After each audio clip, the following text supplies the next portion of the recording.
Hi everyone, welcome to Making It in Games PAX Panel. My name is Jess. I'm from the Academy of Interactive Entertainment. If you've never heard of us before, we are one of the first specialist educators in the world for teaching how to make games. Started here in Australia. We've got campuses in Sydney, Canberra, Melbourne, Adelaide and online. And we've also made it over to the United States in Lafayette and Seattle. Today we've got a couple of our amazing alumni with us who have graduated over the last few years or so, who are going to be talking a bit about their journey from leaving AIE and making it in games and in the industry. We're also going to be talking about some tough questions like how to stay current in a forever evolving industry, and also maybe some tips and tricks and their thoughts on what makes a successful career in the game industry. So we're going to just hear from each of our lovely alumni. So Brody, I'll like to talk to you first as you take a sip of water. So Hello. Brody, hi. So Brady, when did you graduate from AIE and what course did you do? So I studied the Advanced Diploma of Professional Game Development, specializing in games programming. I think that's the full name. Nailed it. I like that. I graduated in 2014, which is like 6 years ago, which is terrifying. It's been a Yeah. while. It's been a while. And what sparked your interest in studying at AIE and getting into this sort of industry? I think it was mostly, it wasn't just playing games, because obviously a lot of people do that, and then that alone maybe doesn't spark the interest. It was a bit of that and a bit of playing with mods. And when I was young, experimenting with, I think it was Morrowind, one of the Elder Scrolls games, it had a really approachable modding toolkit or whatever. And I had no idea what I was doing, and I would just put the level pieces together and make, I don't know, dungeons and stuff. And that was fun. And then I would always open the script editor and just panic. I just couldn't do it because I was way too young, I think, to handle that. And then trying some mission making and modding and something like one of the Armor series. Again, scripting, didn't understand it. Some lovely person was like, "I'll explain it to you," and it didn't really work because I was way too young for that too. But it was interesting, it was exciting, and I thought about what if I could be one of those heroes who just turns up on a modding forum. It's just like this. It's easy. It's just a bit of code. What are you talking about? Just do it. And then I thought, actually, how about I just do that for a job instead? So that was sort of one of the ways, one of the sort of the interest I had. Wow. And when you say you were too young, how old were you? How old are we talking?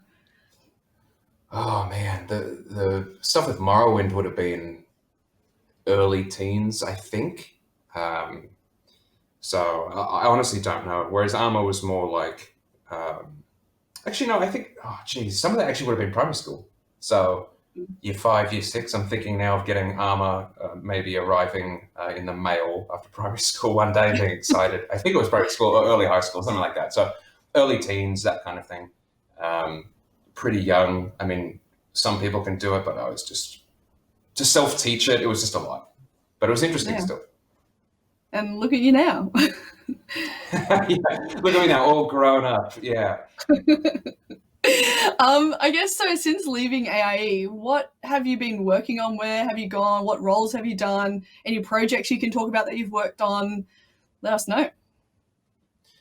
Sure. So yeah, a lot of the projects I guess I can't talk about, but in terms of the stuff that I've done and that sort of journey, I after AIE I went to a startup doing sort of architectural visualization and simulation, a place called Aineni Real Time, and they were lovely. It was awesome. I spent a bit of time there. Eventually, that didn't pan out. The world of startups can be quite tough. They're still going strong. I always love hearing about what they do. But after leaving there, I ended up back at AIE. I was doing some assistant teaching work, and I ended up teaching first year at the Advanced Diploma, which worked out pretty well because it was mostly fundamentals. And by that point, you know them, you understand them. So it was fun. After that, I ended up at Wargaming Sydney as an intern. I had some experience already, obviously from that startup and so on, but I kept failing the online test because it was hard, and I wasn't good at that kind of thing. And as an intern, the bar was low enough that I could slip in the door. It was great. And I worked there for 3 years, winding up as a senior engineer. And as of maybe a month ago, I think a month ago, no, maybe a little less, I'm now at Sledgehammer Games as a senior engineer. In terms of what I've done, all sorts of things all over the board. Some stuff I've trying to think of what I can talk about. Some of the most exciting, I guess, because if I talk about all of them, we'll be here all day. But some of the most exciting stuff for me as an engineer has been like optimizing stuff.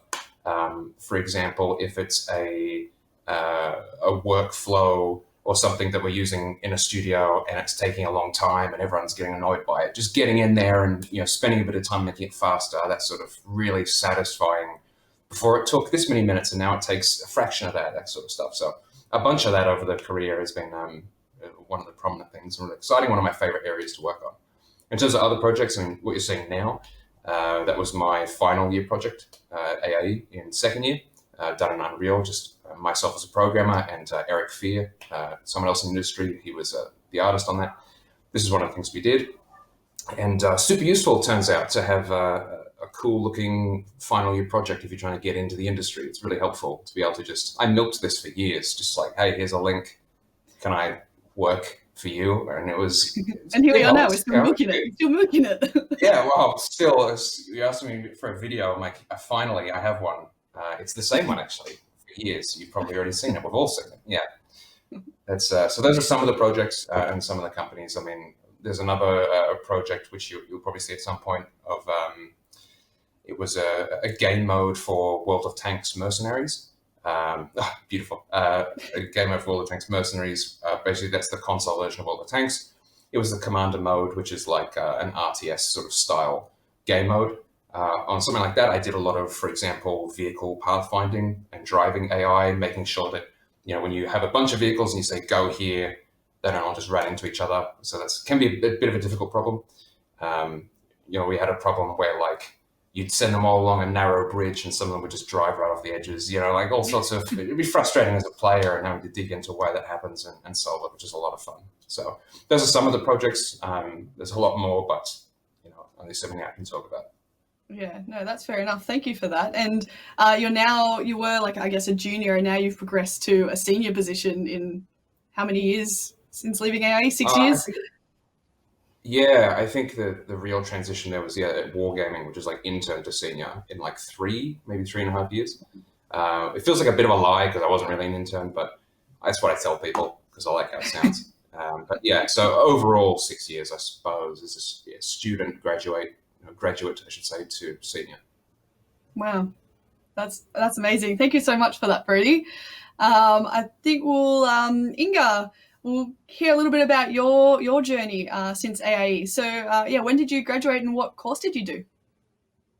Okay, so I graduated in 2016, so it's 4 years ago, and I did the professional game development course as well, except I did the art and animation one rather than the programming one or the design one.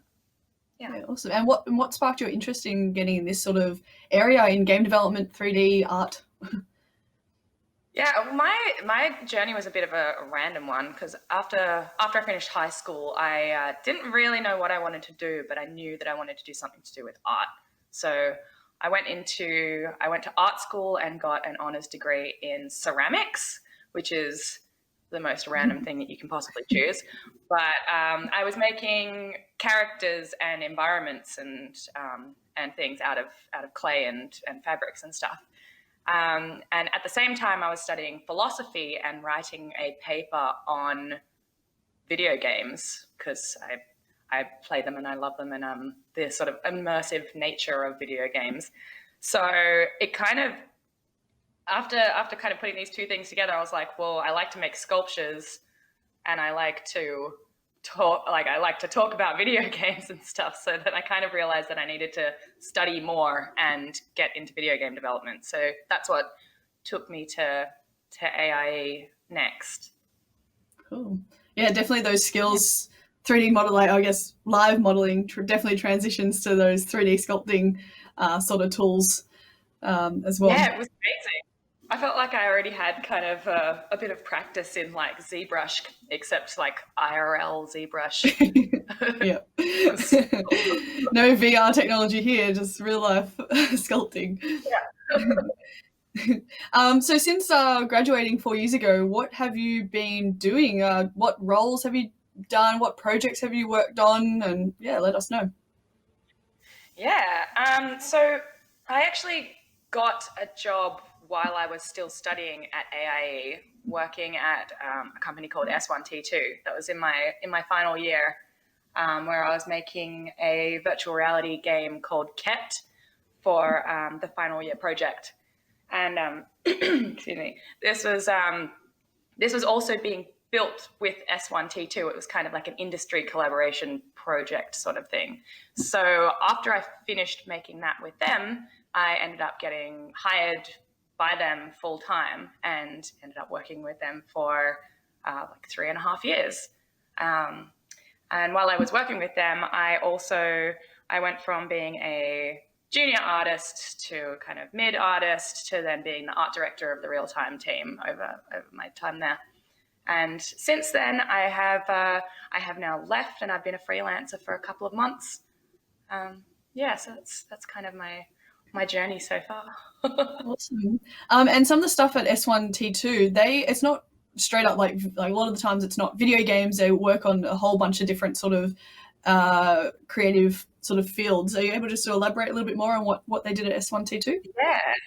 Yeah, absolutely. So yeah, the really interesting thing about S1T2 is that we apply a lot of the same kind of fundamentals of video game development, but to training simulations and experiential things and like light sculptures and projection artworks, and a lot of it's still interactive as well. So it's kind of game development, but on using a lot of different hardware and software and things to make kind of immersive experiences that expand beyond the traditional game development kind of thing. What's up here now on the screen is a project that we made for, it's an educational program for children in the Pacific Islands to learn about healthy eating. And it was a cross-platform experience that was, it was an animation, a mobile game, a virtual reality experience, and an educational book that we took over there and put into schools, into their curriculum to teach them about healthy eating. Wow. So yeah, it was a really rewarding project because we actually got to analyze the data that came out of it as well and see that our project that we were making actually did make a change for a lot of those children and families. Wow, that's so cool. Like all the stuff that you've learned from AIE and where you've then applied that in so many different areas, like still games, but yeah, helping different people and different experience as well, which is super awesome. Thank you so much, Inga. We'll move on. So we could talk here for hours. Sean, let's hear from you. Hello. So Sean, when did you graduate from AIE and what course did you do? I graduated in 2013. I was a part of the first class in the United States to graduate, and just the very first in all of the United States, which was always a huge honor. And I went to just for game art. Wow. Awesome. Wow, I didn't know that. That's awesome. And here you are today. Yeah. What sparked your interest in going to AIE as the first class in the US? So it kind of comes from, I think, BioShock 2, when BioShock 2 came out, and I think 2009 or 2010. I remember watching a video about a guy who worked on some of the characters and just his whole process. And I just remember thinking, like, this is making video games. This is rad. I want to be a part of that. So I'm initially from Southern California. I moved up to Washington, got a job, started trying to look for a school, thought about DigiPen, didn't want to be in debt for 15, 20 years, the rest of my life. I then, at PAX, saw the booth for AIE, and just the people there were really nice. And the fact that it was a startup school kind of had a soft spot in my heart. And I'm like, yeah, I like this a lot. This is rad. And this is affordable. Wow. So yeah, and it just I just really like, I don't know, AIE stuck with me. No, that's such a lovely story. Thank you, Sean. And Yeah, so you've graduated quite many years ago now. I can't in a long 7 time years. ago. Yeah, Yeah, 7 years. 7 years. What have you been doing since then? Please explain. So when I first got done with school, actually while I was still in school, I quit my job at an Apple store and started working as a teacher's assistant, teaching high school students how to use like Maya and Unity and stuff like that. And I liked teaching a lot, so I did that for my second year, and then the year after I graduated, I was still teaching while I was applying to studios, but I wasn't getting anything, so I just taught for a year. And then after that, I had heard about when you getting into testing is a way to get into video games. And my personal experience is that isn't the case. Um, I know a lot of people think that. You think you get your foot in the door. My best advice is keep doing your practice. Keep making your art. Making your VFX. Keep making your environments, your characters. Just never give up. Never surrender. Just keep at it. Yeah, awesome.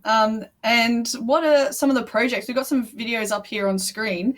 Can you tell us Yeah. about some of the companies and the projects that you've worked on?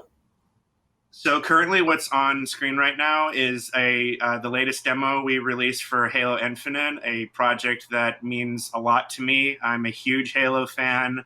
When I was in school, my teacher worked on Halo 4 as an environment artist, and I remember thinking like, I would love to work on a Halo game, and 343 is just a great studio. And so then 6 years after I graduated, I managed to get into 343, and it's been not only the best job I've had, the most incredible, amazing, talented people. Like I can't stress this enough how amazing the incredibly talented people that I work with, and some people that have been working in the industry for like 15, 20 years that are just gods in my opinion. Prior to that, I worked at a studio called Camouflage. I worked as an environment artist on Iron Man VR, which is a pretty cool experience, which is playing right now. Actually, what you're seeing right now, even though it's like super quick, I worked on a specific area called the Shanghai scene, and I made buildings and stuff like that. And that was a really good experience. This was an indie studio. That was an awesome experience because they were just really nice people, and they heard what I had to say, and they'd ask our opinions, and I got to demo and work with designers super directly, and it was an awesome experience. Yeah, I highly recommend working for an indie studio, even though it can be stressful.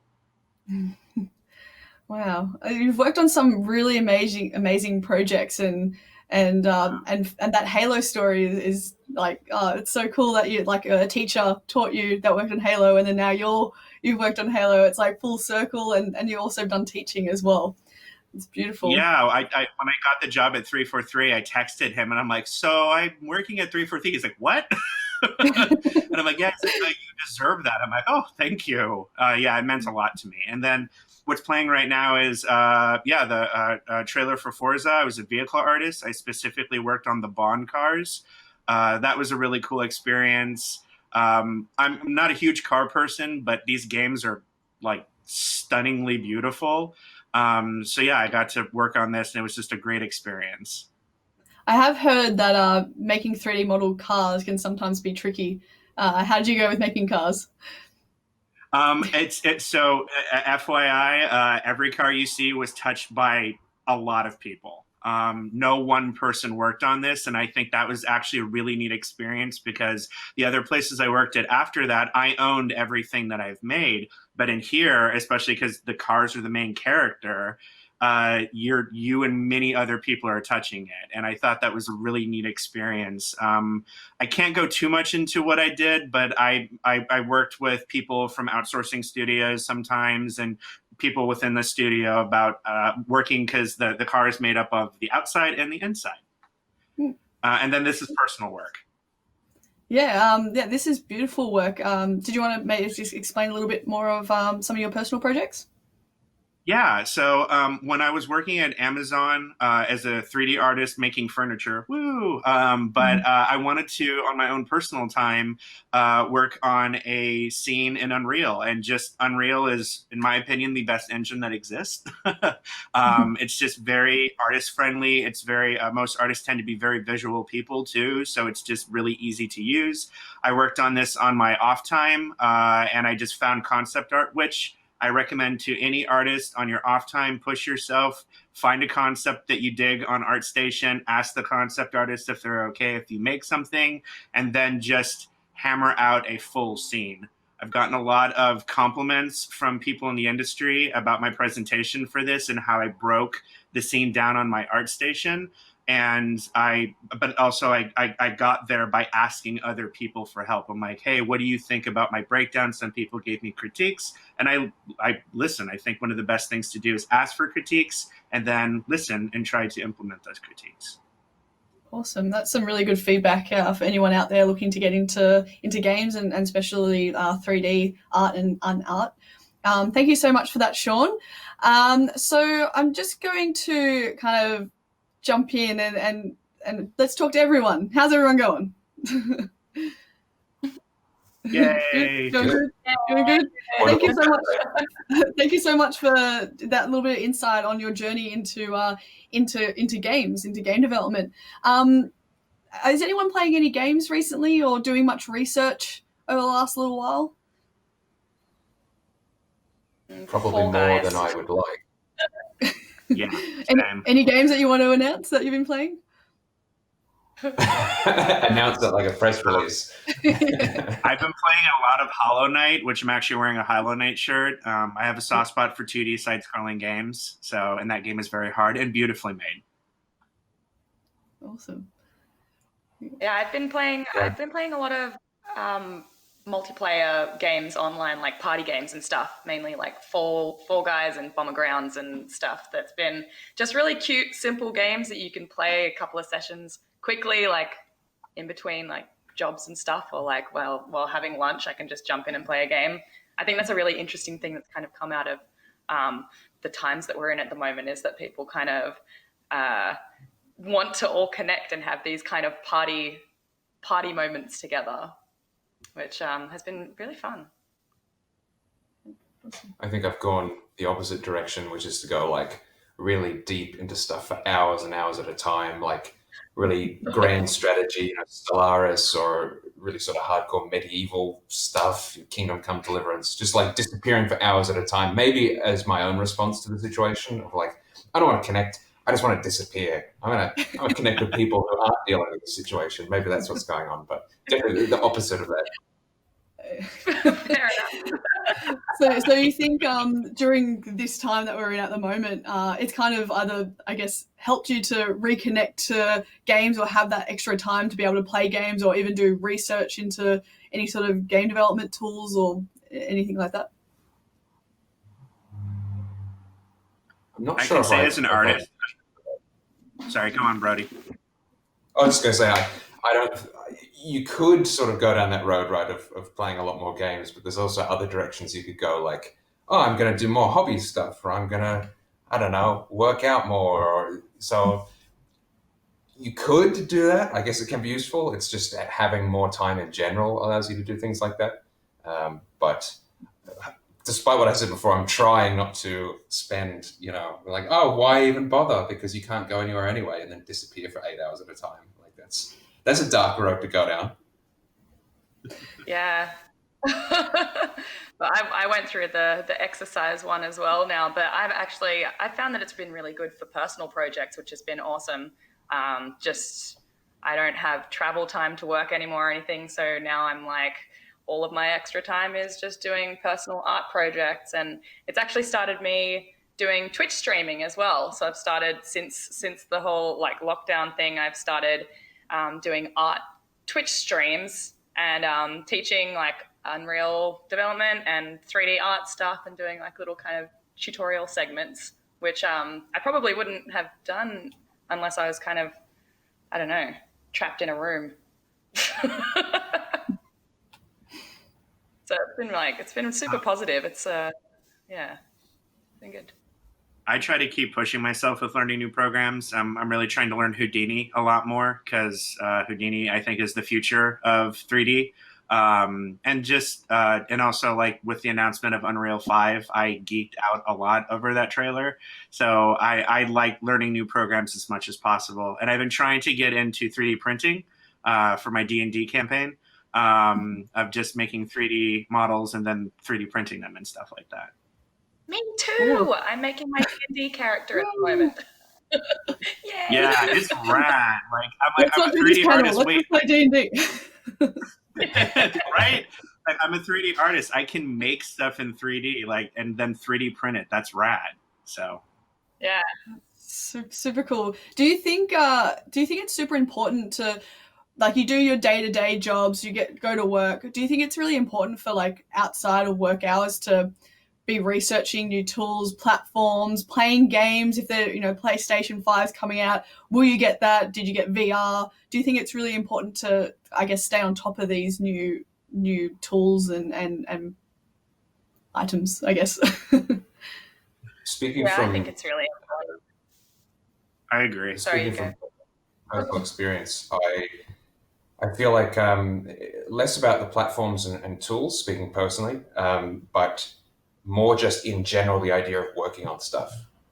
Researching generally, like how do I accomplish this mechanic in code, or how do I write this kind of system? How do I do this kind of thing? And just looking for excuses to go deep into stuff and research, find forums, find the right subreddits, find the right people on Twitter, wherever you can, and just soak as much information up. I'm often, in the past, have jumped on various, game design, game AI, programming, game dev, all these different subreddits, different places, and asked, how do I do this? I don't know how to, this doesn't make sense to me. And then someone who's done it is suddenly like, here's how you do it. Here's what I did. Here's some ideas. Here's what I would look into. And you can just learn so much. And it puts you ahead of everybody else.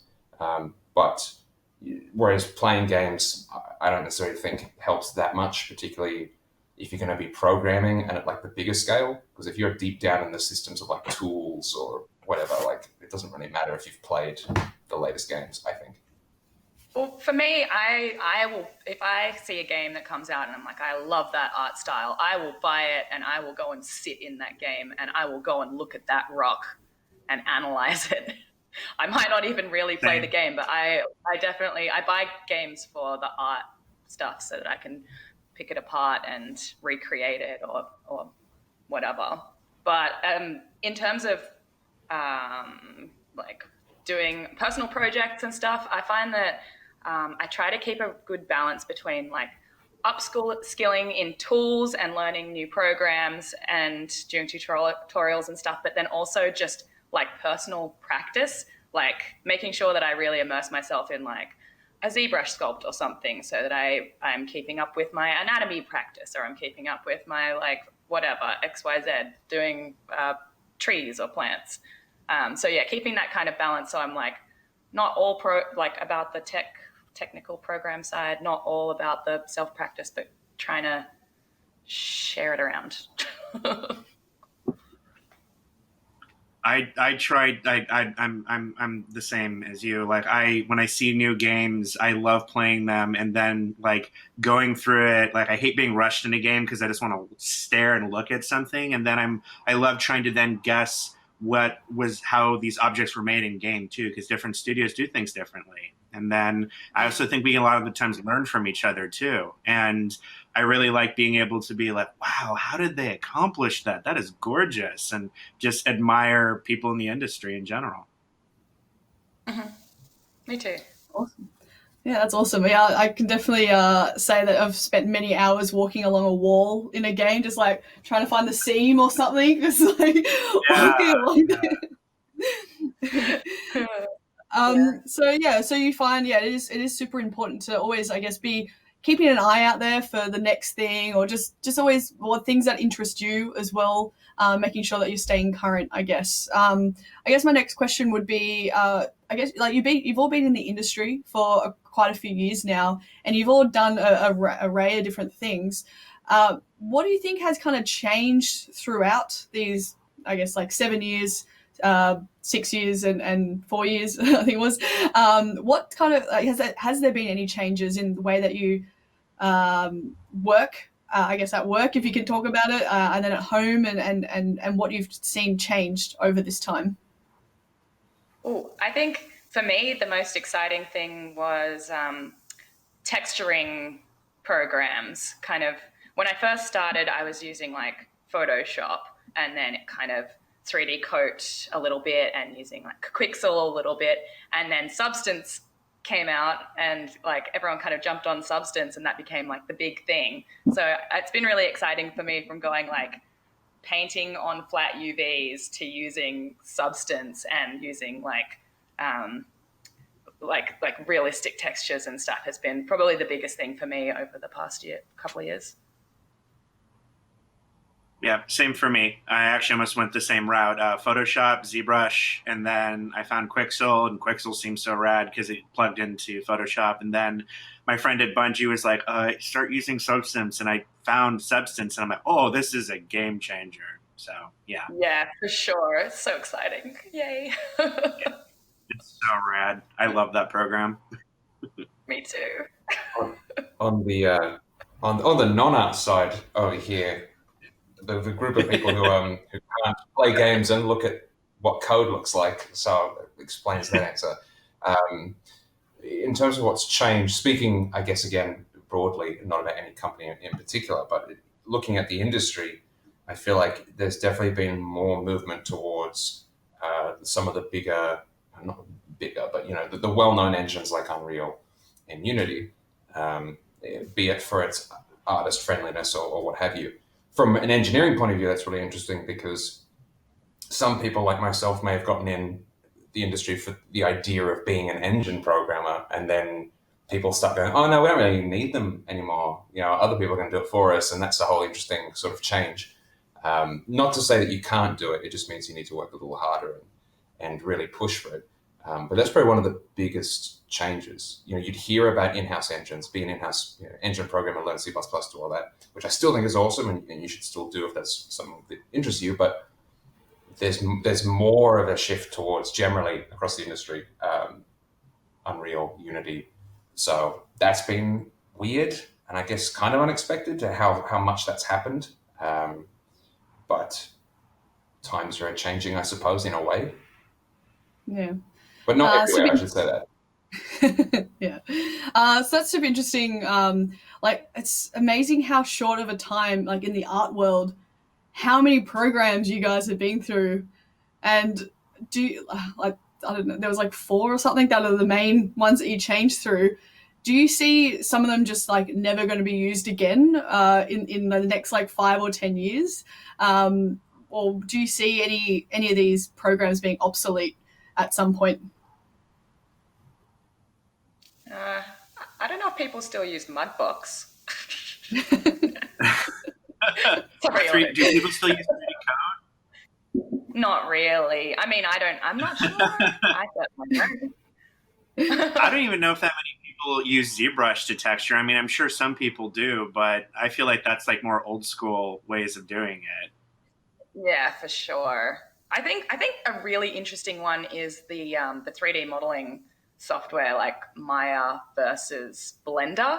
There are a lot of Blender users now, and I use Maya myself, but now I'm starting to see all of these incredible things that Blender can do, like rendering, and it's like particle effect stuff, and it's sculpting, but then also the poly modeling as well. So it's kind of this like one package program that is free as well. As a freelancer, I'm like, well, I might have to jump ship and go to Blender soon because Maya is heckin' expensive. So I think that's kind of interesting, is the new Blender tribe. Well, I feel like Blender listens to its audience too. I'm a Maya user. I love Maya, but I feel like Blender is just going to be the wave of the future, in all honesty.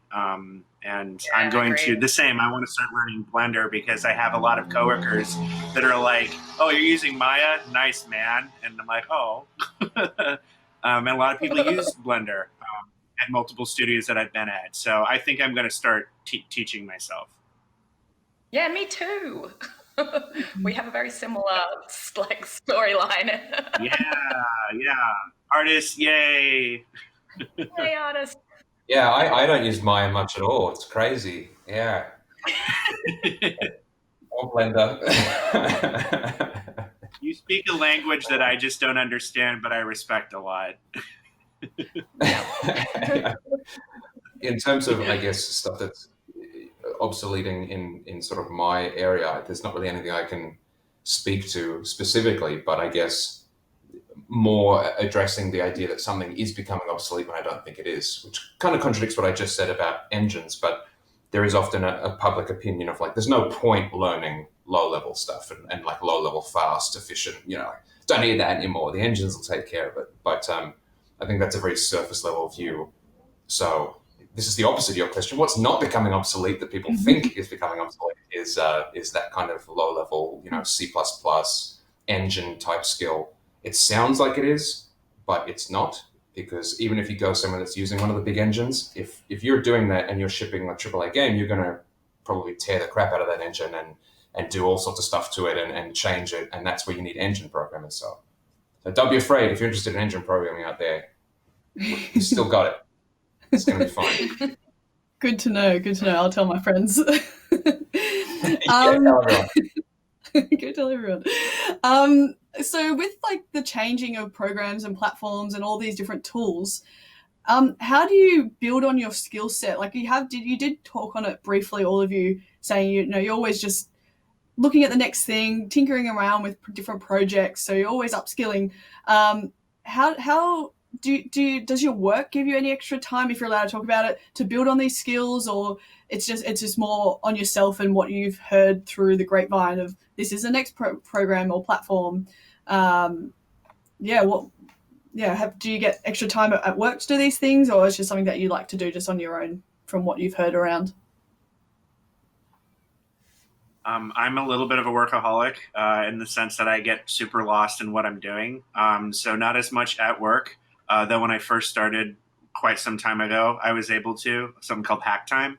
But now it's, I like looking at certain sites like Level 7 and just seeing what people are putting out. And that's actually very time consuming. And just ArtStation, getting lost in ArtStation. That's like a void of awe of everyone. So that's how I look at a lot of stuff that people are putting out.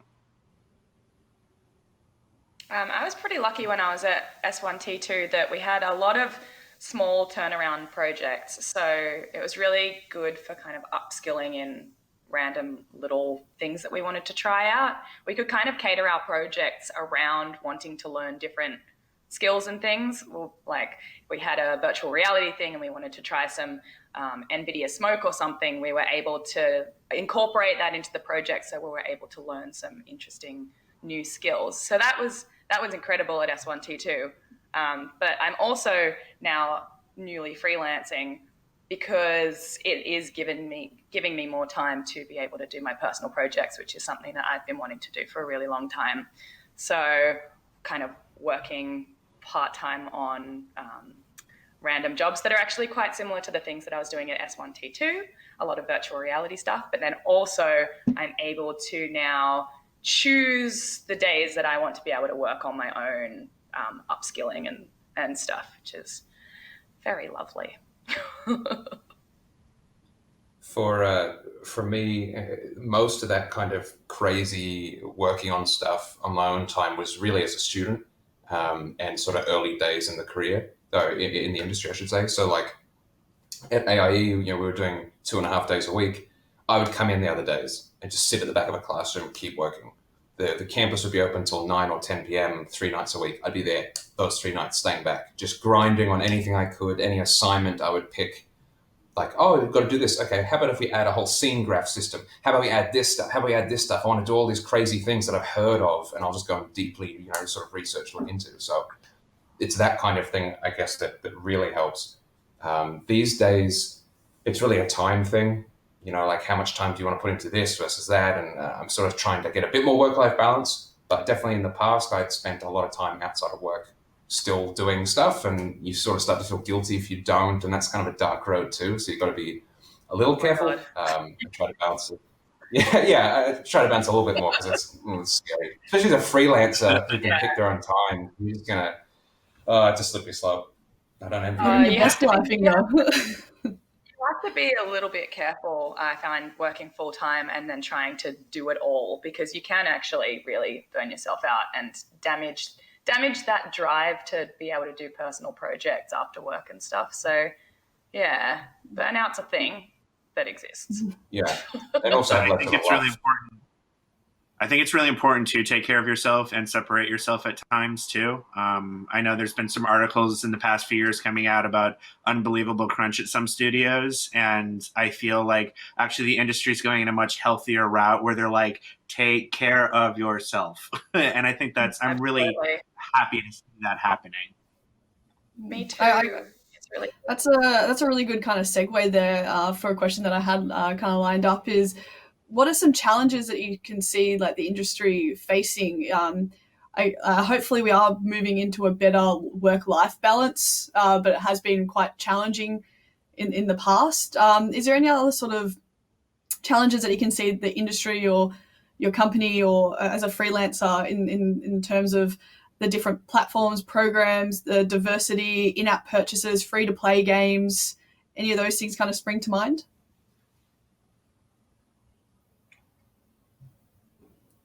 Crickets. Might be a bit of a harder question to answer there. But do you see, I guess, the making games for, I guess, VR and then mobile games, do you think there's any sort of challenges we face moving into this sort of direction using these different platforms and devices? I think, especially working at a VR studio, I think it's cool. I personally wearing glasses and having a VR set on my head hurt and was uncomfortable. But I think there's a place for it, but I think it has a long way to go. I think games like Half-Life Alyx are an example of VR really finding its niche. It needs to be more, not so expensive too. And people needing space to have VR wherever they live as well. And I see certain niches like that in games where I'm like, will that last? Won't that? Especially as a 3D artist, the limitations of VR. Like a lot of times for us, we want to go higher poly, more detail, and VR is limiting in that, and that's tough. So. Yeah, it's kind of heartbreaking in VR, making a beautiful scene and then having to cut everything back. The optimization pass is a bit heartbreaking. Little soul crushing. Yeah, it really is. So the accessibility for a lot of these different new platforms coming out, and then also all these different gaming devices, and the accessibility for the wider community to be able to make sure it's sustainable for all these game studios, that's probably a challenge that we're facing moving forward. Yeah. Hopefully they personally, as an artist who wants to primarily work on games, I find that just being able to break through and make your passion project or make your indie title or start that ball rolling, I think is really difficult, because a lot of the money in this kind of industry you'll get from working in enterprise kinds of things, enterprise kind of projects, because that's just where the money is. So being able to break through from that side of work into being able to, have the dream job or make the dream indie game or whatever, it can be difficult as well. Okay. We are running out of time. I guess we could talk all day. Got a couple more questions though. What would you say is the success for working in the games industry and making it through, I guess, many years? What's the success for a long career in the game industry or in this sort of industry? You'll have battle scars to show, and that is rad. And you know that you went through that process. I'd say one of the things that I've enjoyed the most is the people. We're nerds. We like video games.